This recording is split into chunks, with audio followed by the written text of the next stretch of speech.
Assalamualaikum warahmatullahi wabarakatuh.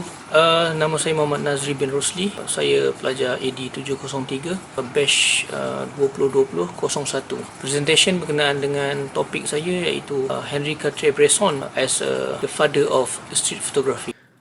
Beliau dilahirkan pada 22 Ogos 1908 di Chantelope-en-Bray, Perancis. Beliau adalah anak sulung daripada 5 orang adik-beradik. Ayahnya adalah pengilang tekstil yang kaya. Keluarga ibunya adalah peniaga kapas dan pemilik tanah dari Normandy. Disebabkan minat mendalam dalam seni, keluarganya menanggung perbelanjaan beliau untuk mengikuti kelas fotografi di Latour Academy pada tahun 1927. Minat mendalam dalam dunia seni moden menjadikan beliau mengagumi karya Master Renaissance seperti Jean van Eyck, Paolo Uccello, Masaccio Piero della Di Franca. Akibat pendedahan seni dari Latour Academy yang agak syarat dengan peraturan dan latihan teori yang ketat, namun itu dapat membantunya mengenal pasti dan menyelesaikan masalah bentuk dan komposisi seni dalam fotografi. Pada tahun 1920-an, sekolah-sekolah realism fotografi muncul di seluruh Eropah, tetapi masing-masing mempunyai pandangan yang berbeza mengenai arah fotografi. Beliau mula berjinak bersama dengan surrealist di Cafe Crano di sekitar Perancis. Pada tahun 1931, beliau menjadi terinspirasi daripada foto yang dirakamkan pada tahun 1930 oleh seorang fotojurnalis dari Hungary iaitu Martin Mankacis yang menunjukkan 3 budak lelaki Afrika yang telanjang terperangkap di dalam siluet dan berlari ke arah pantai, dan foto tersebut berjudul Three Boys in Lake Tanganyika. Di situ beliau mula minat sangat mendalam di dalam street photography. Foto itu memberi inspirasi kepada beliau untuk berhenti melukis dan seterusnya mengambil serius dalam fotografi. Saya tiba-tiba memahami bahawa gambar dapat memperbaiki kekekalan dalam sekelip mata.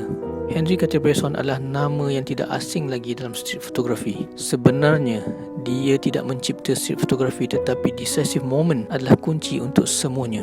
Decisive moment adalah sesuatu yang sukar digambarkan atau ditakrifkan, dan itulah salah satu sebab mengapa ia sangat sukar untuk dinyatakan. Beliau adalah jurugambar humanis dan juga dianggap sebagai jurugambar yang sangat jujur dalam berkarya, dan menganggap street photography adalah sebagai the decisive moment. Beliau juga merupakan pengasas agensi foto yang terkenal iaitu Magnum Photo Agency. Ada yang merasakan bahawa fotojurnalis sudah wujud sebelum street photography. Kesalahfahaman utama antara kedua makna ini adalah street photography adalah yang berlaku di jalanan dan pasti ada orang di dalamnya, dan fotojurnalis digunakan khusus untuk berita yang menceritakan, dan ia digunakan sebagai bahan untuk menerbit atau siaran.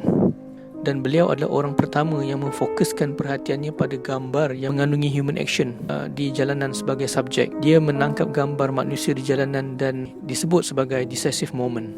Dengan teknologi yang kita miliki sekarang, iaitu era digital, dan segalanya berlaku dengan pantas dan tidak dapat dibayangkan pada masa yang lalu yang sangat terhad. Teknologi yang ada pada hari ini sama ada smartphone atau DSLR yang mempunyai sistem sensor yang besar, mudah didapati di pasaran untuk kita memperluaskan gambar fotografi tanpa had dan di mana kita berada. Di sini street photography telah menjadi trend pada masa kini dan menjadi kegilaan orang untuk menangkap apa yang mereka fikirkan di persekitaran mereka. Dengan munculnya media sosial seperti Facebook, Instagram, Flickr dan banyak lagi, semua orang berpeluang untuk berkongsi gambar dengan sesiapa saja di mana saja dengan pantas. The rule of third adalah antara aspek asas komposisi yang penting dalam fotografi. Ini hanya untuk membahagikan gambar antara 3 medan mendata dan 3 medan menegak untuk membuat 9 bahagian gambar yang sama. Kita dapat melihat di mana-mana gambar yang diambil oleh beliau menggunakan kaedah ini, dan ianya sangat berguna untuk menjadikan gambar kita sangat baik dan terbaik. Komposisi ini adalah panduan bagaimana untuk membina gambar visual, seperti contoh dalam reka bentuk, gambar foto, animasi dan lukisan.